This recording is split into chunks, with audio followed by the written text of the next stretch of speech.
The value of ICT distribution continues to strengthen with new technologies, services, and platform investments. In episode 53 of Beyond Distribution, host Frank Vitagliano moderates an insightful conversation with a panel of distribution leaders. This session was recorded live at the recent GTDC EMEA Summit event in Madrid, Spain. The group touched on a number of critical channel topics, including the opportunities and challenges of operating in today's disruptive global environment. The executive panel included Ali Baghdadi, SVP and Chief Country Executive for Ingram Micro, Nick Bannister, President ECS EMEA for Aero Electronics, Alessandro Catani, CEO of Esprinet, and Frank Salmon, CEO of CMS Distribution Limited.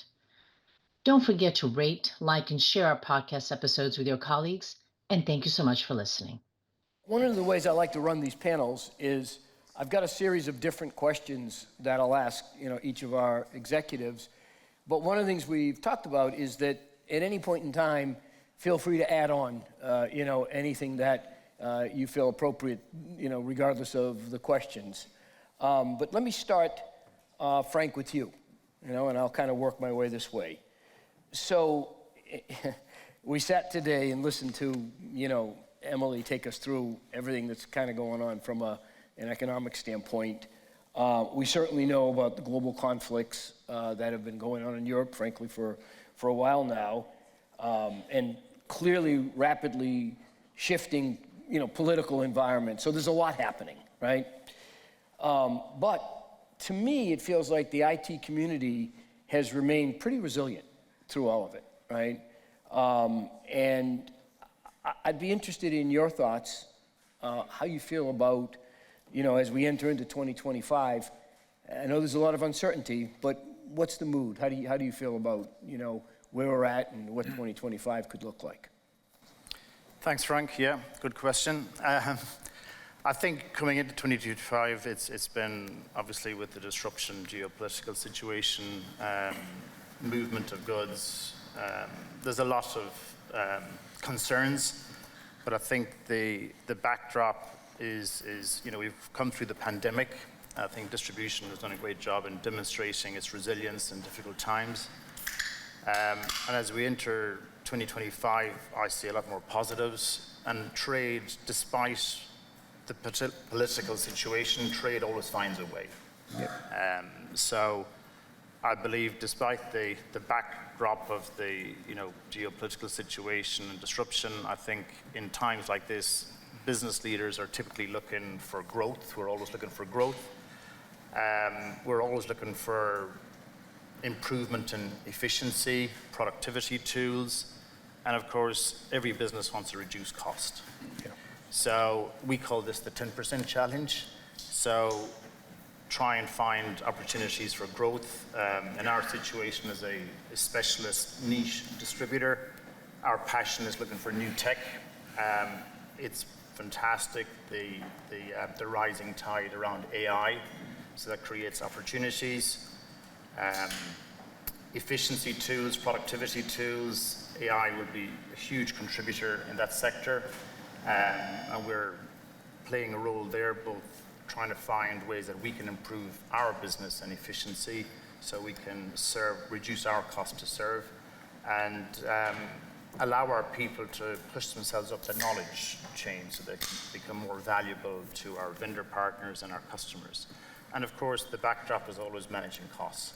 So for me, the positive side is the rising tide around AI and what that'll bring and the excitement. So I think there's a lot more positives than negatives out there. Yeah, I mean, we had a panel yesterday and we talked a little bit about this unique period that we're in of just, incredible changes from a technology standpoint, coupled with, what we're seeing in terms of just the opportunities that are out there. And it's a unique time, I think, and it'll be interesting how it continues to play out.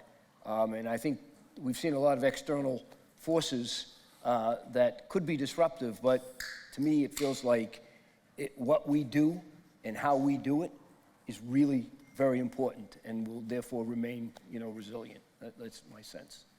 Alessandro, first of all, congratulations on some recent recognition that Esprinet got for best practices in human resources.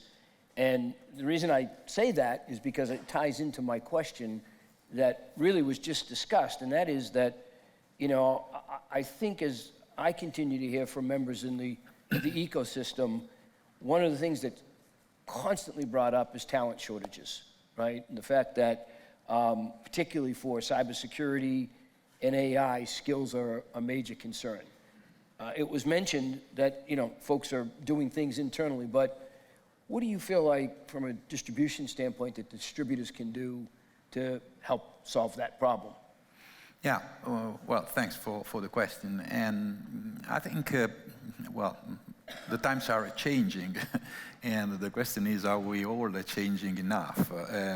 If I look back in time, the roles were pretty clear. Vendors were manufacturing, distributors were shipping and financing, and resellers were in charge of convincing the customer to purchase, and then were the owners of the technological skills. And that is, if I look at what's happening now with all these new technologies, something that probably is economically no longer feasible, and we're probably losing an opportunity here. And I say this because when you have so many skills in need, having these skills, both marketing, convincing the customer, as well as technical, installing, servicing, duplicated into tens of thousands of resellers, probably is too expensive and too slow. On top of the fact that we all collectively have demographic issues or lack of skills. So we distributors got in time a completely different beast. We now have strong capabilities, and we are already exploiting this, of sitting with our resellers. They call their end users, and we do the convincing of their end users to purchase the products on their behalf. And we have literally hundreds of pre-sales engineers that can work on the technicalities of setting up the configurations, as well as sometimes do the installation as well. Now, I don't think all of the vendors in this audience and those that are not here as well are fully exploiting these opportunities and these capabilities. Some of them don't even know that we as the Esprinet Group, we have created a separate legal entity, V-Valley. Now it's 60% of our profit in value-add distribution, but I know most of our competitors are in the same situation. We're able to provide this. And I just say one thing, think of the constraints that we have in exploiting this. The model with a lot of vendors is, hey, no guys, you can't do that because our resellers, in order to be allowed to sell, need to have a silver, gold, platinum, whatever certification. That means that they need to have the expertise inside. And again, we are not allowed to centralize the portion of this expertise and deliver it on behalf. That's an old model, which is working extremely well on certain product lines, but on certain new technologies is a problem. And on top of that, you ask us to find new resellers for your products to increase your breadth, and you put on them a burden that short-term they simply can't manage. So I think we collectively could do much more. We are already, all as an industry, ready to a large extent to provide this help, use us more and better. Yeah. Well, I think, I won't speak for all the suppliers in the room, but having spent a lot of years in the supplier community, I can tell you I relied on distributors to augment what we were doing, because one of the key reasons was you, in some cases, knew our products, knew our offerings, as well as people that were part of our company. Absolutely. And therefore, the enablement activities that needed to take place, you're more than capable of doing it. And frankly, ultimately, that drives value, that drives volume, and ultimately drives incremental sales for all of us. So I think it's critical. Nick, let me go to you, because one of the things that I think is really, really significant as it relates to where we are today and the opportunities we see, in addition to the technology piece, but the investment that distributors are making in digital platforms. It's incredible, right? I mean, the dollars that are being invested and the work that's being done to, put these in place, I think is very significant now, but we've just barely scratched the surface in terms of where it's going to go. Talk a little bit about, from your view, the advantages and what you're seeing and what you guys are doing. Sure, great question. And good morning, everyone. The honest answer is, as a distributor or a modern distributor today, you have no choice. You have to have a platform. The platform, that's the starting point. It's what you do with and what you do next that makes the difference. So, as a starting point, you have to have a mechanism within your business today for your partners to transact on-prem, off-prem. You have to have your SecOps, FinOps, GreenOps. All of that sort of stuff is standard. You also have to work with the vendors in your portfolio to help encourage and bring them on board onto that platform. So again, you have the ability to be on-prem, off-prem. And given the news last night, we all have OpEx issues. My God, people are going to have some OpEx issues moving forward and be looking for the cheapest way they can purchase, they can transact. This is where the platforms start to become more powerful. But then you need to start to evolve that platform. And that's where things get sexy. And by the way, I'm the least technical person you'll ever meet. So I'm appalled at myself. I've just said sexy about a platform. But this is where things do get interesting. It's then about how you build a mechanism for your partners to transact on that platform without tying up valuable time of your staff. Let's not ever kid ourselves. We're people business, and we will always have people talking to people. That's how this industry works.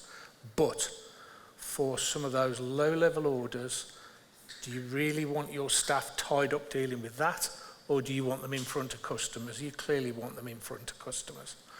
And that's how you start to evolve the platform. Then you can start to think about taking it to the next level, and we talked a lot about AI today and how we create business.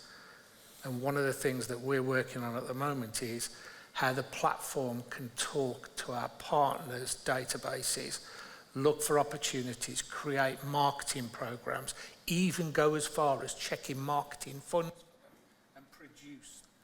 I think I've lost my mic, there we go. And produce marketing programs and send them out. This is, I'm going to say it again, where things get really sexy and you start to use the platform for the true power it can be. And I guess that would be my summary comment. Everyone has to have a platform. The choice is yours, what you do with it and how far you take it. And my advice to everybody would you take that as far as you can take it, because it's what people will be looking for, and it will give you differentiators. Yeah, and the fact of the matter is the distributors in this room are sitting on 40 years at least worth of data. Yeah, very significant data that that involves reseller information, customer information, buying trends, etc. The really exciting part will be when that materializes into driving volumes, right? And we're not far off. A lot of the distributors are doing it today, probably not as efficiently as it will be done in the future, but it clearly is out there, right? Yeah. For sure. So, Ali, you and I did a podcast not long ago. Absolutely. And you told me about, your long-term involvement in innovative technologies. I mean, you were doing AI before AI was cool, right? Years and years ago. Yep. Given that, how do you feel about where we are today? Are we going fast enough? What else could be done? Because, you've probably, out of anybody in this room, have the best and most significant background in this space. No disrespect to my friends at Nielsen IQ. So thank you, Frank. So I've been in this industry for a very long time, 45 years. I've been building companies, and I've always looked at where the technology is going to go next so we can adopt it. I'm a technologist, I'm a computer scientist, and I've always tried to learn what's going to come next and predict. Very difficult. Today, if you look at AI, and you look at the market size of the AI and the growth rates, we're looking about, like, in 2024, AI spend was about $250 billion, expected to reach $1.3 trillion by 2030. Look at the generative part of AI, which is, okay, we call Gen AI, ChatGPT, etc. It started small. It's only just evolved now. So we're talking about like $20 billion in 2024, expected to go up to about $170 billion within a few years. But when you look at actually where the investments are going, and I look at the venture capital funds and so forth, VCs investing in AI have actually declined, but not in the Gen AI space. They invested $50 billion, as per my friend Dave Callahan somewhere. Yep. They've invested $50 billion in startups in the AI space. Look at Y Combinator, who invests in startups. They invested in 86 startups that have AI in 1 year. So where is this going? As a distributor and as an adopter of AI, look first at the jobs, then look at what we can do as a distributor to enhance our own capabilities, and then look at what we can sell. So from a jobs, my friend from KFC, Nielsen IQ? Yeah, Nielsen IQ. Right over there. Sorry. They're hiding in the corner over there. Yeah. Jobs will not disappear. Well, actually, I sit on the board of, at the university, at Imperial College, that strategizes and also studies the effect on jobs and what education we can give to grown-up students, for example. And we predicted that 50% of the world jobs are either going to disappear or going to change completely within 5 years. Change. Okay, a lot of it is going to be augmented by agentic AI and other things like that, but some are going to disappear completely. I've seen some examples of that, like, for example, I think I was supporting a startup that tried to use AI for lead generation and for telesales. They use something like Zoom Info to identify the targets. Then they use something called Sell Bigger. They created a person called Martin, who's totally fictional, who can make calls, 200 calls a day, right? And I started receiving calls from other Martins. Can I have 30 seconds of your time? Okay, I know who that is. And then you can chat to him or her, and they can adopt any voice that you like, and they sell you something, right? So some of the jobs, yeah, might disappear. I don't like, by the way, this auto salesperson. I'd rather talk to a real person. But some of the jobs are going to disappear. Some of the jobs are definitely needed today within this community, whether it's a vendor or a distributor, right? We need data scientists, yes. Yeah. We need combined expertise of data science and security. I look after security and advise on cybersecurity and AI within our group, and it's difficult to find that combination, right? And you need to augment expertise with agentic AI as well. Within Ingram Micro, we have used many techniques to optimize, like predictive analytics would help us optimize our stock, optimize our working capital. We have created a digital interface to the world, which is called Xvantage, and that combines the customer, the associate, and the vendor all in one space. Like if I'm a customer, an end user, and I wanted a solution, for example, like I can communicate with this and ask for a specific solution, and it combines from vendors. This part is from a service, this part is from a software, and it ensures that there's compatibility, and it creates a bill of quantity for the customer. So we can provide this sort of thing, and a lot more. And it pulls that ecosystem that's real, right, and critical, pulls it together. Absolutely. It makes it easier to collaborate, easier to work together, et cetera. Yeah. Frank, I'll go back to you and talk to you a little bit about sort of the evolution of distribution, and over the years, how we've seen that evolution. And we're at the point where, the requirement for services and support has clearly evolved, right? Whereas at one point, if we were doing this panel, I don't know, 5-10 years ago, hardware would have been 80% of, your all businesses. Today, it's certainly not. Alessandro, you just mentioned the profit piece that you're getting from, the V-Valley piece of the business. But Frank, as you see that evolution, the creation of services becomes a lot more significant, right? And I think that's a trend that we see. And also, frankly, we'll see some consolidation trends, I think, coming over time. What are your thoughts on kind of where that's going? Yeah, good question, Frank. I'm not quite in the industry as long as Ali, but I'm not far behind. I started CMS in 1988. And we were talking last night with Alex about who our competitors were back in 1988. And at that point, Ideal Hardware was a progressive distributor in the UK. They were acquired by Bell, was acquired by Avnet, by Tech Data, TD, Cynix. So we've seen that whole evolution of a company that was probably doing 50 million to doing 50 billion now. So I would see myself as a small company compared to these giants beside me here on the stage. And last year we did just short of $700 million, but that would be seen as a small business today. But for us, I'm grateful that we've been able to stay on the journey. And to stay on that journey, I think you have to either eat or be eaten, because the scale that's required in distribution demands that today. And I think the menu of services that distribution offer today,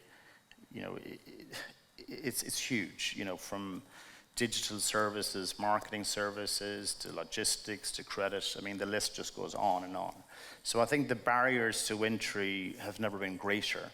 But it is an unfortunate thing that scale comes at a price in terms of fewer options for vendors.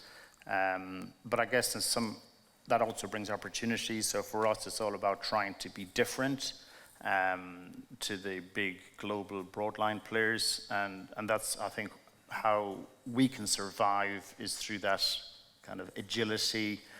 We don't sell any of what I call the tier 1 vendors. So for us, a tier 2 vendor is a tier 1 for us. Yeah. So for us, we have to try and understand what is the vendor trying to achieve and how are they going to grow their sales, and try and dovetail around what they do and have that menu of services available in order for them to compete and grow, because that's what every business is looking for, is growth. Yeah, one of the things we talked about yesterday, we had a panel during the finance forum, and one of the things we talked about was that each of the distributors, certainly the 4 of you on this panel and the rest of the distributors in this room, the thing that the vendor community really needs to understand is that as you are constantly evolving your services, it's probably surpassing their knowledge of what you're doing.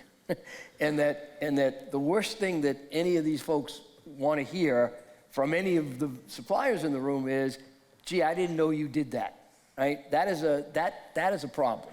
And what I would encourage for sure is that, as you stay engaged and as you stay aware, you continue to understand what's being put in place, because I would almost guarantee it that regardless of what you're dealing with and what you're trying to solve, these folks are now putting services in place to do that.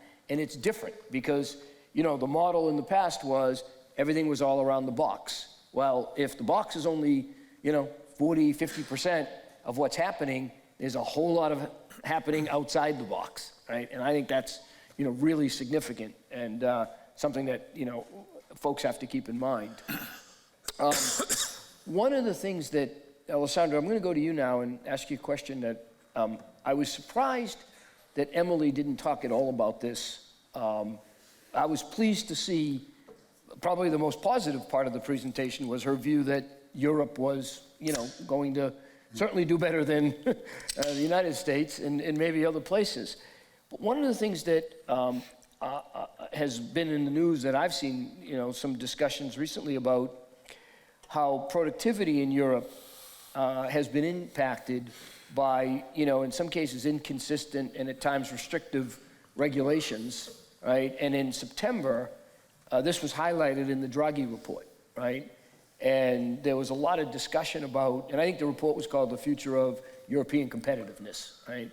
And so there was a lot of discussion about how, for years, some of those restrictions, regulations may have in fact been impacting in a negative way what's happening in Europe. And hopefully we'll see some of that changing. What's your viewpoint on that? Well, I'm Italian, you're talking to the land of red tape. That's part of the reason you got the question. I Logic thought behind so. some of this. We're a bit pissed with Brussels because they are taking away the exclusivity. Right. And they are doing a hell of a job in that sense. Well, yeah, I think now I'm playing on a field which is not 100% mine, so I'm probably doing more of an economist's job. But I think on one side, yes, we have been plagued by a lot of over-regulation here in Europe. There is indeed an attempt, apparently, to ease up a little bit things. I think, in a sense, Trump is pushing Europe to change in a way which is unprecedented. Think of what's happening in Germany, for instance. If I look at what is really happening, I would say that take the Green Revolution or the Green Deal. Certain things that were totally crazy are apparently being eased up for the smaller companies. The integration, for instance, of the financial statement with the sustainability report in a fully integrated system with the data that must be collected upstream and downstream costed our company this year €500,000. €500,000 just in compliance. It's totally crazy. Yeah. And unfortunately, most of this data will probably be, and on all these expenses will probably be thrown away because the regulations will change. And on top of that, a lot of this data is coming from vendors, and especially the American vendors are hardly pressed by the US administration to quit working on these activities. So it's mixed bag. There are indeed signs, indications that certain things will be better, but mostly for the smaller guys in the industry. For the bigger entities, as we are, I'm not seeing a lot of easing up of this. I had a chat recently with one of the people here inside. Just think of what's happening on the tax regulations and the craziness around that. It's still overly complicated. I hope these things will change. It's a fact, and with this I close, but it's a fact that we have really lived, as the economist said, for 10 years in a world where inflation was zero and money was for free. And we have turned all our business models in a way that giving 30, 60, 90, 100, 300 days of credit, having 60, 90, 100 days of stock was the same. Money was zero cost and easily available, and any addition to our top line immediately turned to a certain extent in a bottom line improvement. Now, the first part of our year is dedicated just to cover the increase of our costs due to inflation. And so we have to invest in AI, automation, and whatever. But that's what's happening everywhere. We have regulations on one side.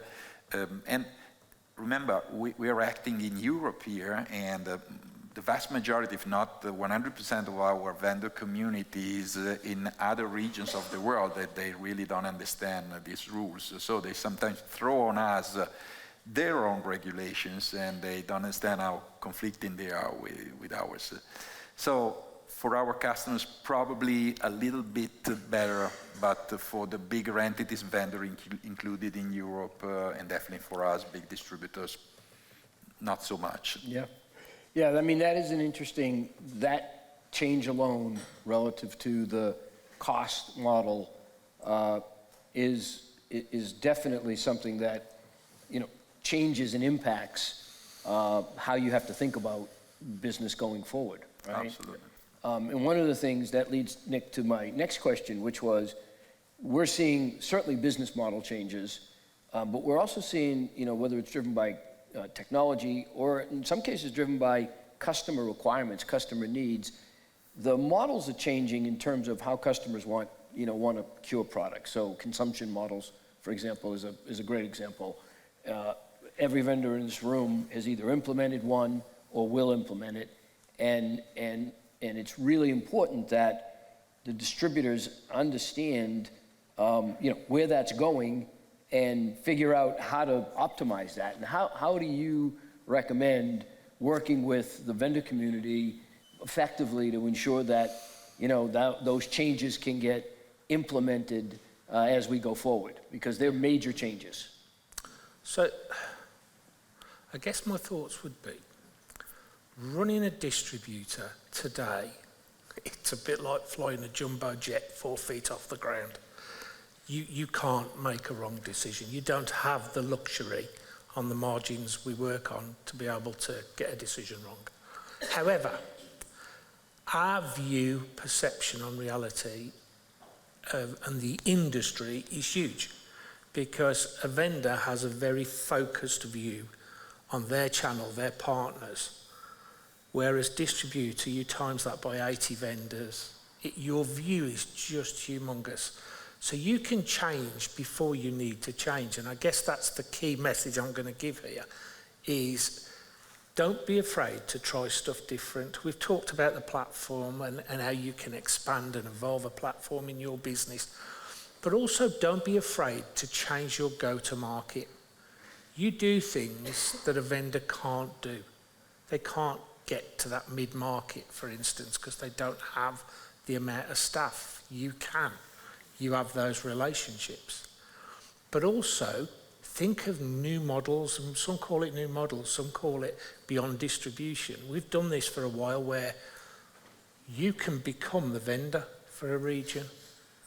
You take that responsibility. So yes, you're paying for that, and there's a huge risk. But as long as you are confident you can grow the business, there's a huge upside. Totally new model, totally different way to think about life in the future. But don't be afraid to do some of this stuff. Dare to be different would be my advice. Yeah, I think that, you know, one of the things that Dave and I had talked about when we were doing the paper was, you know, as you look out 5 years from now, what potentially could be different relative to the model, right? Huge.